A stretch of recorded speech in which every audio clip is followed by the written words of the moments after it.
मैं Ravindra Kumar R K study में आप सबका स्वागत करता हूं।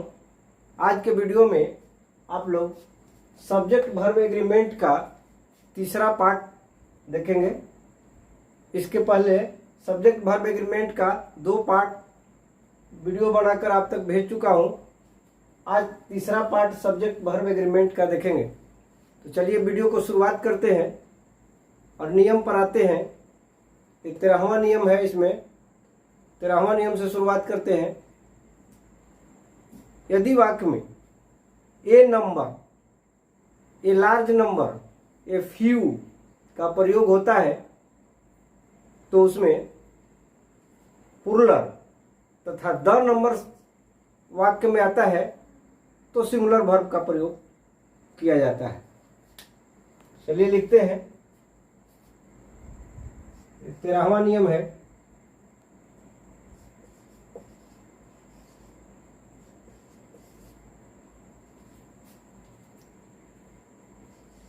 ए नंबर,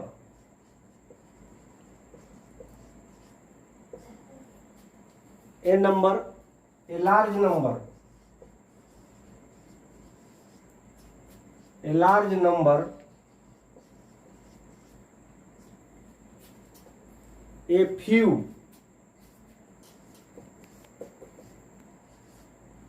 ए फ्यू का प्रयोग प्लूरल में किया जाता है।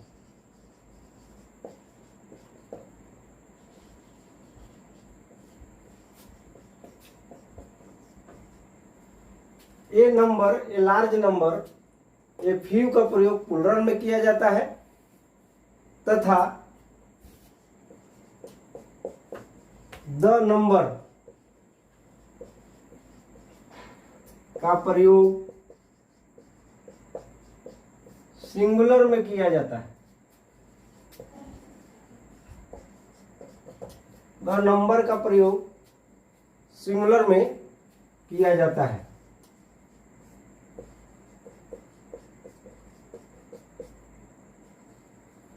A number, a large number, a few का प्रयोग हमेशा प्लूरल में किया जाएगा, लेकिन उसमें अगर द नंबर लगा दिया जाए, ए नंबर के हटा करके द नंबर लगा दिया जाए तो वह सिंगुलर में प्रयोग होगा। एग्जाम्पल में देखते हैं। A number of boys, example पर आइए। ए नंबर ऑफ बॉयज,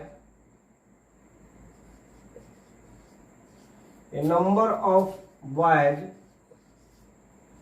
खाली स्थान है। A number of boys playing cricket in the field, playing cricket in the field। अब यहां भरना है इज और आर, इज या आर, इज या आर भरिए। तो सबसे पहले नियम में लिख दिए हैं कि नंबर, ए लार्ज नंबर और ए फ्यू का प्रयोग प्लूरल में होता है। तो यहाँ क्या है, ए नंबर, तो इसका प्रयोग क्या होगा, प्लूरल में होगा। तो यहाँ इज नहीं होकर के आर का प्रयोग होगा।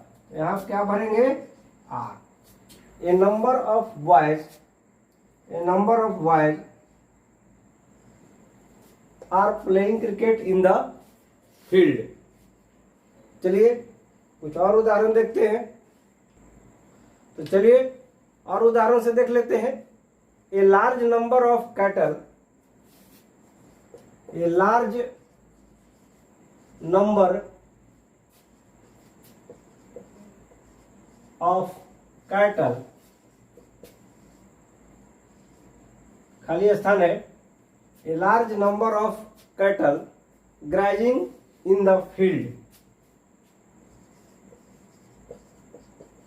ग्राजिंग इन द फील्ड। यहाँ खाली स्थान है, देखिए। A large number of cattle grazing in the field. अब इसमें इज या आर भरना है, इज या आर भरेंगे। इज और आर में से कोई भरना है। तो देखिए वाक्य में क्या आया है, ए लार्ज नंबर ऑफ, तो प्लूरल का बोध करा रहा है। तो a large number of cattle are grazing in the field होगा, यहाँ प्लूरल हो जाएगा are grazing in the field. तो चलिए और उदाहरण देखते हैं। ए फ्यू डेज,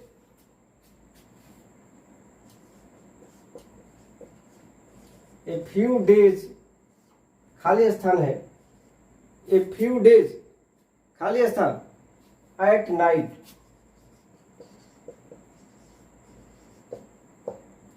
और यहां भरना है ए फ्यू डेज खाली स्थान है एट नाइट, बार्क और बार्क्स है, बार्क या बार्क्स। चलिए इसमें से देखते हैं कि कौन सा भराएगा।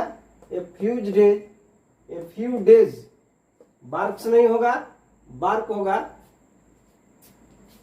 तो यहां बार्क हो जाएगा, प्लूरल होता है। बताया है कि वर्ब में अगर एस या एस लग जाता है तो सिंगुलर हो जाता है, तो इसमें एस लगा हुआ है, सिंगुलर है, यहां हमको बार्क प्लूरल है तो प्लूरल होगा, बार्क्स नहीं होगा। A few days bark at night. तो चलिए अब द नंबर से कुछ देख लेते हैं। द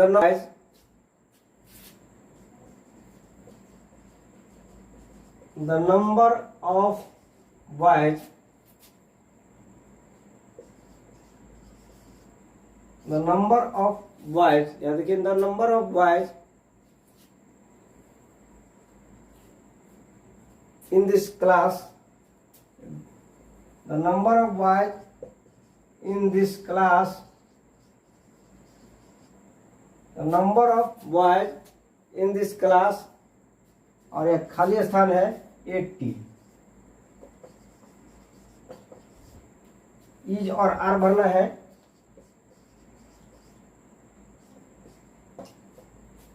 तो इसके अनुसार देखिए यहाँ सिंगुलर का बोध करा रहा है, यहाँ द नंबर है इसलिए सिंगुलर है, तो the number of boys in this class is 80, is 80। तो इस प्रकार से यदि वाक्य में a number, a large number, a few रहे तो प्लूरल का बोध कराएगा, और द नंबर का प्रयोग होगा तो सिंगुलर का बोध कराएगा। चलिए अब 14वां नियम सब्जेक्ट वर्ब एग्रीमेंट का 14वां नियम पर चलते हैं। तो चलिए नियम 14 पर आते हैं।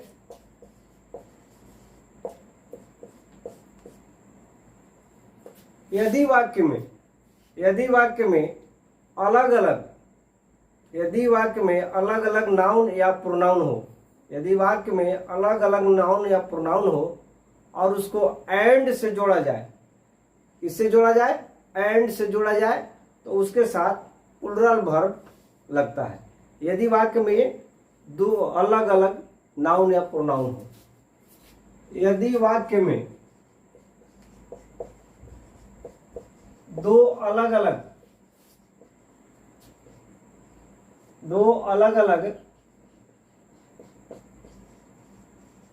नाउन्स या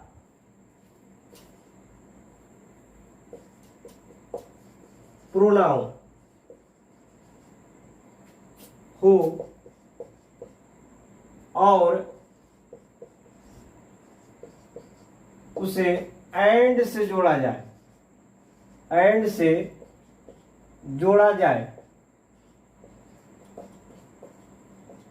जोड़ा जाए तो उसके साथ प्लूरल वर्ब लगता है।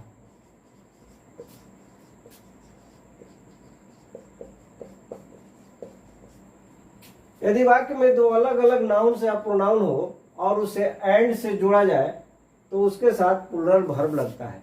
यदि वाक्य में अलग अलग नाउन या प्रोनाउन हो दो और उसको एंड से जोड़ दिया जाए तो उसके साथ प्लूरल वर्ब लगेगा।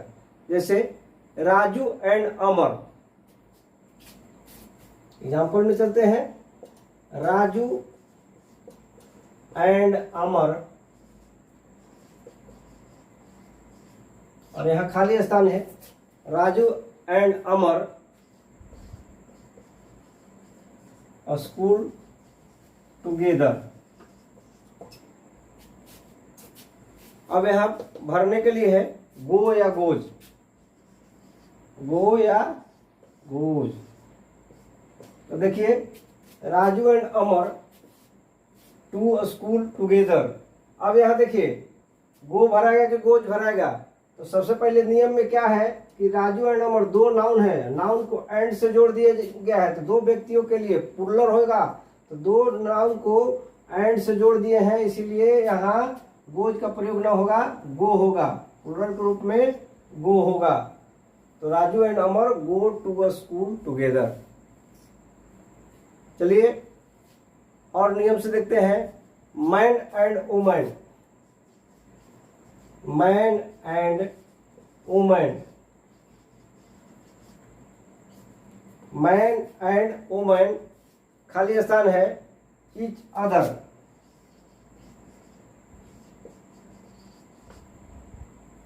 मैन एंड वुमेन खाली स्थान ईच अदर।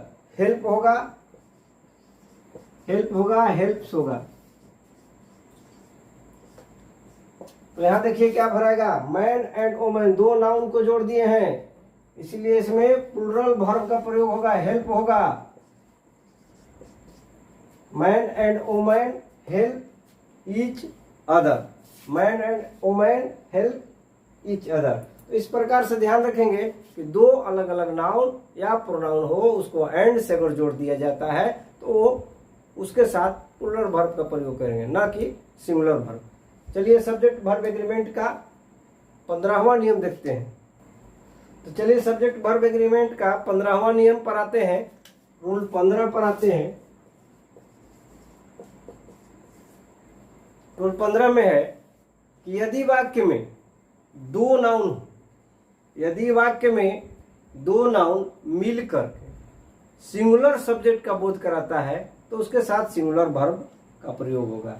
यदि वाक्य में दो नाउन मिलकर सिंगुलर सब्जेक्ट का बोध कराए तो उसके साथ क्या लगेगा, सिंगुलर वर्ब। ये लिखते हैं, यदि वाक्य में दो नाउन, यदि वाक्य में दो noun,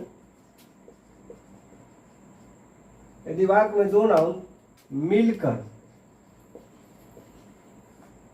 singular subject, singular subject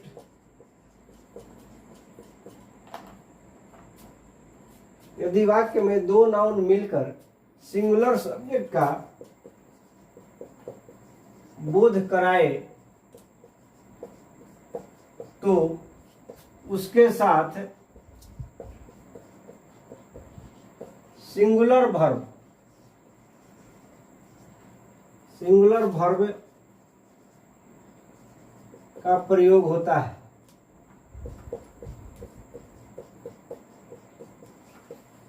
अब यहां देखिए, यदि वाक्य में दो नाउन्स मिलकर सिंगुलर सब्जेक्ट का बोध कराए तो उसके साथ सिंगुलर वर्ब का प्रयोग होगा। दो नाउन मिलेगा लेकिन सिंगुलर सब्जेक्ट का ही बोध कराएगा तो उसके साथ क्या होगा, सिंगुलर वर्ब का प्रयोग होगा।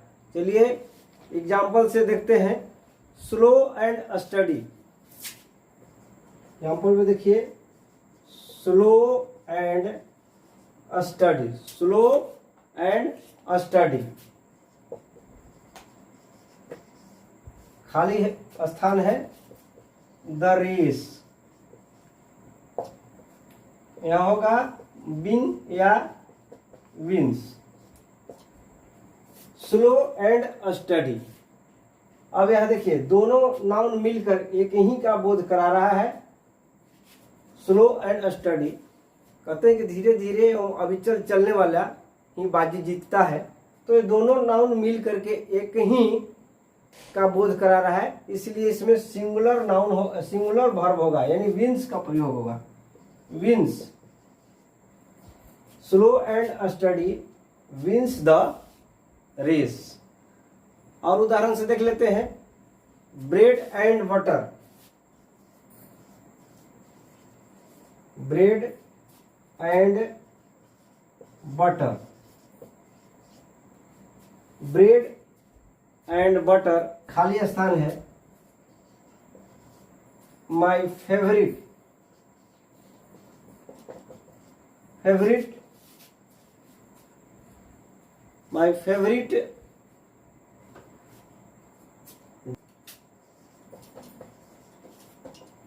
और यहां होगा इज या आर।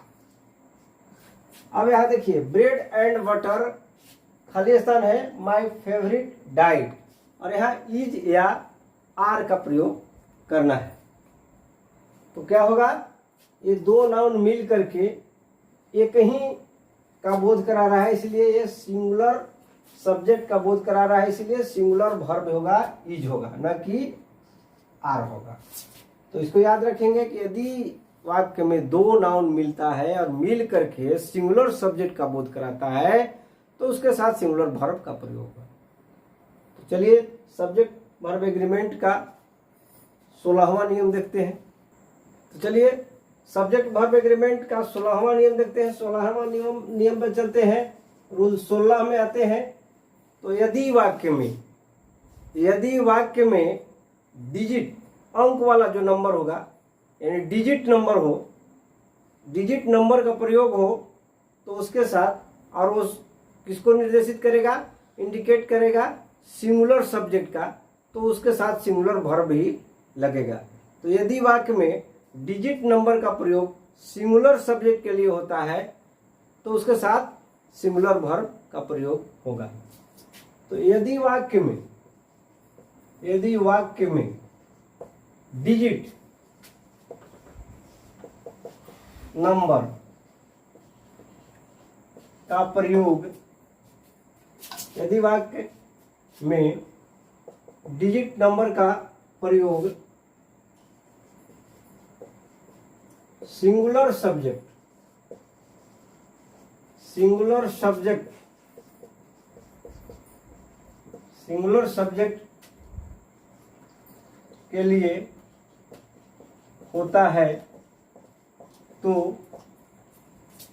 तो उसके साथ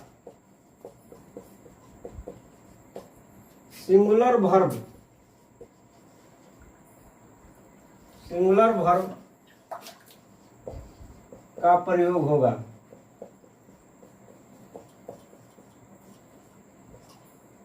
यदि वाक्य में डिजिट नंबर का प्रयोग सिंगुलर सब्जेक्ट के लिए होता है तो उसके साथ सिंगुलर वर्ब का प्रयोग होगा। तो कोई भी अंक वाला नंबर है, अगर सिंगुलर सब्जेक्ट के लिए होता है तो उसके साथ सिंगुलर वर्ब का प्रयोग होगा। तो चलिए उदाहरण से देख लेते हैं। 2 + 2 और यहां खाली स्थान है, 2 + 2 खाली स्थान 4, इज या आर।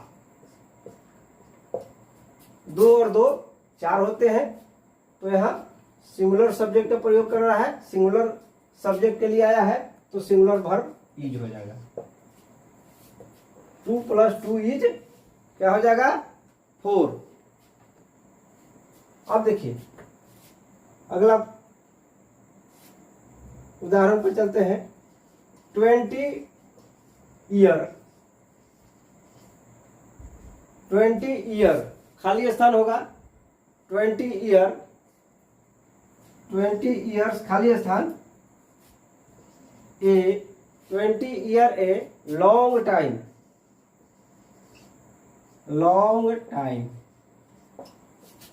अब यहां देखिए इज होगा कि आर होगा।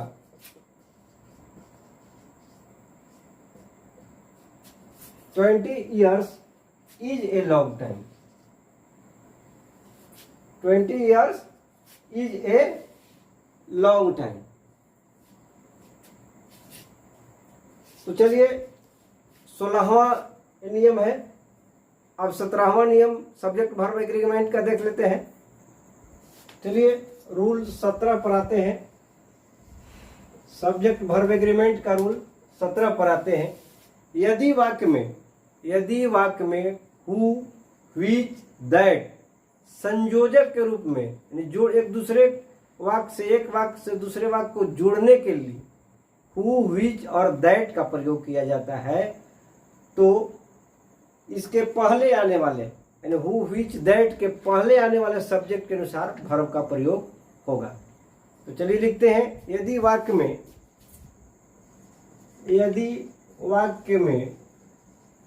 हु व्हिच, यदि वाक्य में हु व्हिच दैट संयोजक, यदि वाक्य में हु व्हिच दैट संयोजक के रूप में,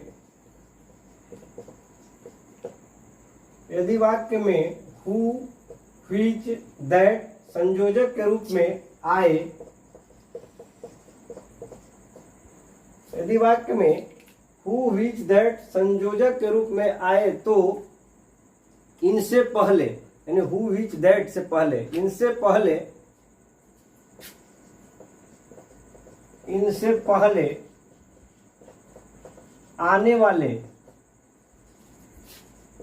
आने वाले सब्जेक्ट के अनुसार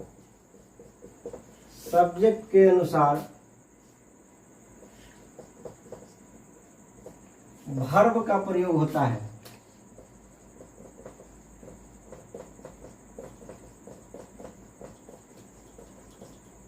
यदि वाक्य में हु व्हिच दैट संयोजक के रूप में आए तो इनसे पहले आने वाले सब्जेक्ट के अनुसार वर्ब का प्रयोग होगा। हु व्हिच दैट आता है और वो संयोजक के रूप में होता है, यानी एक सेंटेंस से दूसरे सेंटेंस को जोड़ने के लिए होता है। तो पहले हु व्हिच दैट से पहले जो सब्जेक्ट आएगा उसी के अनुसार वर्ब का प्रयोग करेंगे। तो चलिए उदाहरण के साथ देख लेते हैं। This is one of the, example देखिए, this is one of the, this is one of the,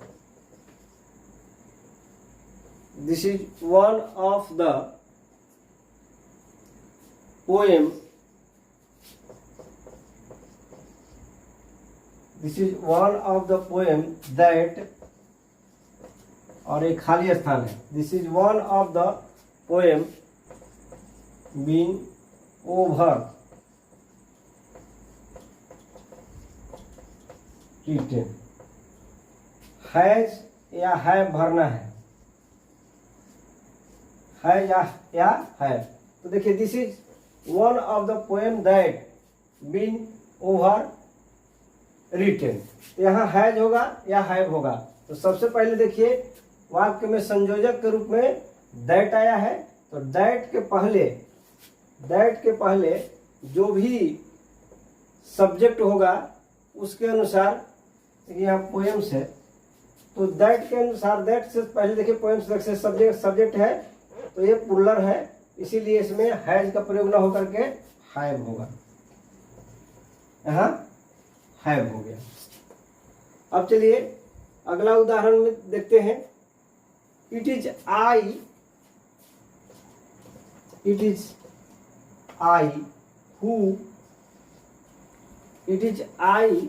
who, खाली स्थान है,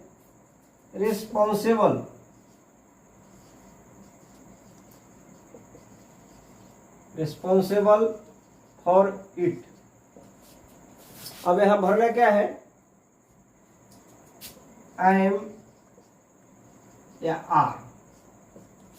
तो देखिए संयोजक के रूप में यहाँ हु आ गया है, इट इज आई हु, और तो संयोजक के रूप में हु है तो इसके पहले सब्जेक्ट है आई, तो आई के अनुसार हमको वर्ब होगा, तो आई के अनुसार आई एम लग जाएगा। It is I who I am responsible for it. इस प्रकार से हु व्हिच दैट अगर वाक्य में आता है और संयोजक के रूप में रहता है तो उसके पहले आने वाले सब्जेक्ट के अनुसार वर्ब का प्रयोग करेंगे। चलिए अगला नियम 18वां नियम पर चलते हैं। तो आइए सब्जेक्ट वर्ब एग्रीमेंट का 18वां नियम देखते हैं। रूल 18 पर चलते हैं। 18वां नियम में देखिए सब्जेक्ट वर्ब एग्रीमेंट का, यदि वाक्य में व्हाट या नथिंग बट, यदि वाक्य व्हाट या नथिंग बट से शुरुआत होता है तो उसके पहले उसमें वर्ब के रूप में सिंगुलर वर्ब का प्रयोग होगा। यदि वाक्य में व्हाट या नथिंग बट से आरंभ हो तो उसमें सिंगुलर वर्ब लगता है। चलिए देख, यदि वाक्य व्हाट या नथिंग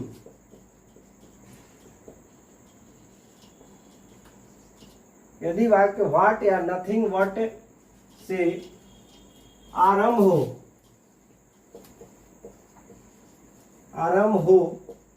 तो उसके साथ सिंगुलर वर्ब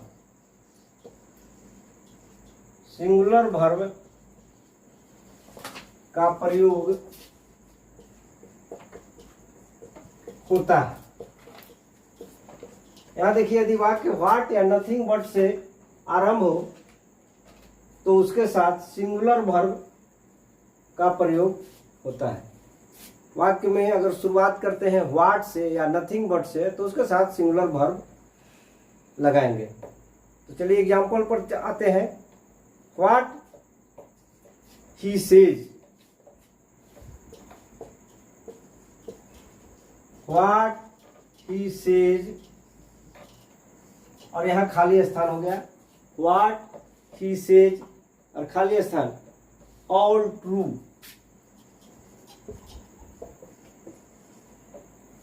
और यहां भरना होगा इज या आर, इज या आर। तो देखिए वाक्य व्हाट से शुरू है, व्हाट ही सेज, इसके अनुसार ये नहीं सोच लीजिएगा कि प्लूरल होगा, सिंगुलर होगा। व्हाट से शुरू है तो what he says is all true, is all true, ये सिंगुलर हो गया। तो चलिए और नथिंग से देख लेते हैं। नथिंग बट बुक्स,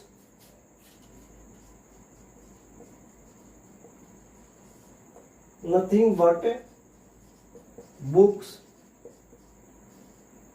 खाली स्थान, नथिंग बट बुक्स, खाली स्थान on the table, on the table. यहां इज या आर होगा, इज या आर। तो यहां देखिए वाक्य शुरुआत हो रहा है नथिंग बट से। नथिंग बट मतलब होता है कुछ भी नहीं, कुछ भी नहीं। नथिंग बट बुक्स, यहां हो जाएगा नथिंग बट से शुरुआत है इसीलिए सिंगुलर होगा, इज का प्रयोग होगा। Nothing but books is on the table. तो इस प्रकार से इस नियम में देखेंगे कि व्हाट और नथिंग बट से अगर शुरुआत होता है तो उसके साथ सिंगुलर वर्ब का प्रयोग होगा। तो ये हमारा था सब्जेक्ट वर्ब एग्रीमेंट का तीसरा पार्ट, और जल्द ही इसका चौथा पार्ट लेकर के आएंगे। आपको बताए थे वीडियो के शुरुआत में ही सब्जेक्ट वर्ब एग्रीमेंट की शुरुआत किए थे, तो बताए थे कि सब्जेक्ट वर्ब एग्रीमेंट 4 पार्ट में आएगा। तो ये हमारा तीसरा पार्ट है, और चौथा यानी लास्ट पार्ट जल्द ही आप लोगों के बीच में लेकर आएंगे। वीडियो को यहीं समाप्त करते हैं। वीडियो देखने के लिए आप सबको बहुत बहुत धन्यवाद।